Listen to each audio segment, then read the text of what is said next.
Hi friends, welcome to Manvasan channel. இன்னைக்கு பார்த்தீங்கன்னா நம்ம சூப்பரான ஒரு எம்மியான சாம்பார் தான் வைக்க போகிறோம்.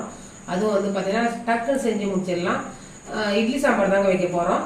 பார்த்தீங்கன்னா இப்போ மஞ்சள் பூசணிக்காவில் நான் வச்சு செஞ்சு காமிக்க போகிறோம். உங்களுக்கு நிறைய பேர் மஞ்சள் பூசணிக்காய் சாப்பிடவே மாட்டாங்க. இது மாதிரி குழந்தைங்களும் சாப்பிட மாட்டாங்க. இது சாம்பாரில் இது மாதிரி ஒரு ரெசிபியில் சேர்த்து கொடுக்கும்போது அவங்க கண்டிப்பாக சாப்பிட்ருவாங்க. இதை வச்சு தான் நான் செய்ய போகிறேன். சின்னதாக ஒரு கீத்து எடுத்துக்குவாங்க, அதை பொடி பொடியாக நறுக்கி வச்சுருக்கேன். இது அப்படியே இருக்கட்டும். இது பார்த்தீங்கன்னா 50 கிராம் தோரம் பருப்பு, 50 கிராம் பச்சை பருப்பு நான் எடுத்துக்கிறேங்க. எந்த பருப்பு எடுத்தாலும் ரெண்டும் ஒரே சமமாக எடுத்துக்கோங்க. இப்போ பார்த்தீங்கன்னா நான் ஒரு 4லேருந்து ஒரு 5 பேர் சாப்பிட்றதுக்கு நான் சொல்கிறேங்க. நீங்கள் அதுக்கு தகுந்த மாதிரி அதிகமாக செய்யும்போது பருப்பு கூடுதலாக சேர்த்துக்குங்க. இதை நல்லா கழுவிட்டு எடுத்துன்னு வரேங்க நான். இப்போ பருப்பு கழுவி வச்சுங்க. இப்போ நம்ம குக்கரில் சேர்த்துக்கலாம். இப்போ தண்ணி சேர்த்துட்டு நல்லா ஒரு 5 விசில் வர்ற வரைக்கும் நல்லா வேக வச்சுக்கலாங்க.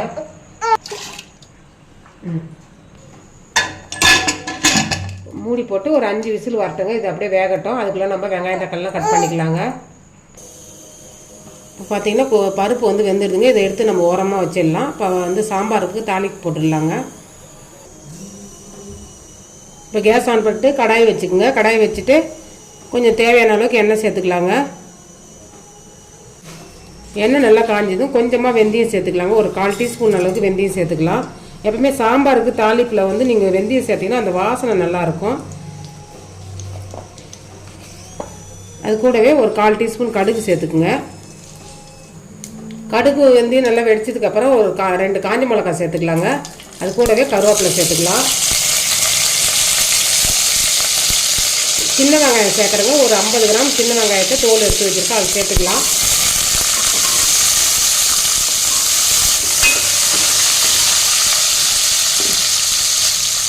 அது கூடவே 2 பச்சை மிளகாய் அதையும் சேர்த்துக்கலாங்க. வெங்காயம் லைட்டாக வதங்கினா போதுங்க, ரொம்ப வதங்கணுன்ற அவசியம் இல்லை. பார்த்தீங்கன்னா இப்போ நம்ம பொடியை நறுக்கி வச்சுருக்கேன். அந்த பூசணிக்காவை சேர்த்துக்கலாங்க. அதையும் சேர்த்து நல்லா கிளறி விட்டுக்கலாம். சப்போஸ் உங்கள்கிட்ட சின்ன வெங்காயம் இல்லைன்னா பெரிய வெங்காயம் கூட சேர்த்து செய்யலாங்க. இப்போ தக்காளி சேர்த்துக்கலாங்க. ஒரு மீடியம் சைஸில் தக்காளி 2 தக்காளியை பொடியை நறுக்கி சேர்த்துக்கிறேன்.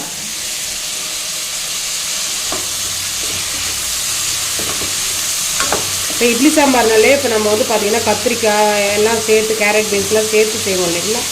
இது ஒரு டிஃப்ரெண்ட்டான முறையில் இருக்கும். டேஸ்ட் நல்லா சூப்பராக இருக்கும். இப்போ தேவையான அளவு உப்பு சேர்த்துக்கலாங்க.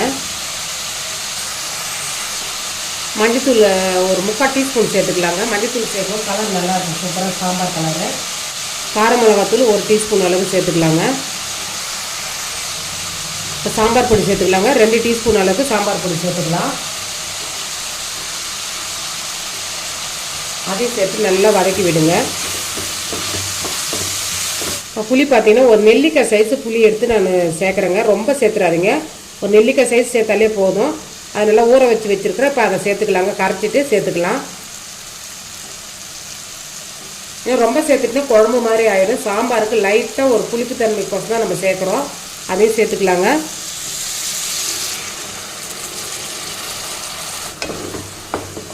நல்லா கலந்து விட்டுட்டு இப்போ தேவையான அளவுக்கு தண்ணி சேர்த்துக்கலாம்.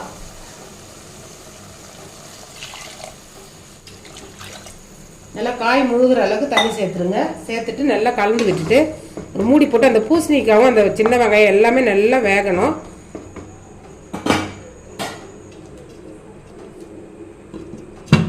அப்படியே வேகட்டுங்க.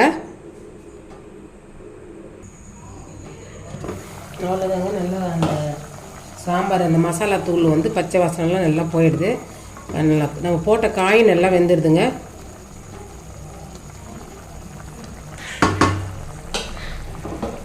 டைமில் வந்து ஒரு மத்து வச்சு லைட்டாக அந்த மாதிரி அந்த பூசணிக்காயெல்லாம் நல்லா நசுக்கி விடணும். உங்களுக்கு இது மாதிரி நசுக்கி விடும்போது அந்த டேஸ்ட்டும் நல்லாயிருக்கும். அதுக்கு இல்லாமல் உங்களுக்கு சாம்பாருடைய திக்னஸ் நல்லா இருக்குங்க.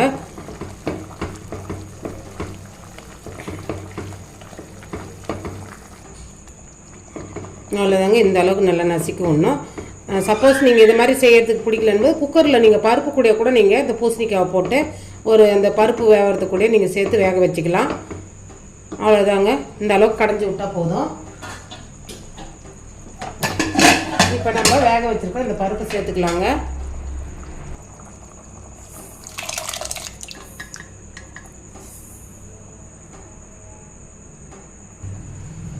அவ்வளோதாங்க. பருப்பு சேர்த்து நல்லா கலந்து விட்டுக்கு. இந்த அளவுக்கு திக்னஸ் இருந்தால் போதும், ரொம்பவும் தண்ணியாகவும் இருக்கக்கூடாது. இது மாதிரி இந்த அளவுக்கு இருந்தால் போதுங்க. இப்போ நிறைய பேர் பூசணிக்காய் வந்து சாப்பிடவே மாட்டாங்க. பூசணிக்காய் எங்கள் வீட்டிலே பார்த்தீங்கன்னா எங்கள் பையன் சாப்பிடவே மாட்டான். இது மாதிரி இட்லி சாம்பாரில் எதனா ஒரு குழம்புல சேர்த்து தான் நாங்கள் தருவோம்.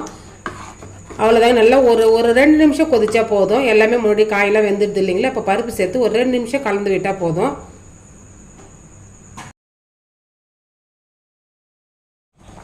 அவ்வளோதாங்க. நல்லா கொதிச்சிடுது. இந்த டைமில் வந்து கருவேப்பிலை சேர்த்துக்கலாங்க. ஒரு 1/4 டீஸ்பூன் அளவுக்கு பெருங்காயத்தூள் சேர்த்துக்கலாங்க. இறக்க போகிற டைமில் பெருங்காயத்தை சேர்த்துட்டு இறக்கிடுங்க. வாசனை நல்லா சூப்பராக இருக்கும்.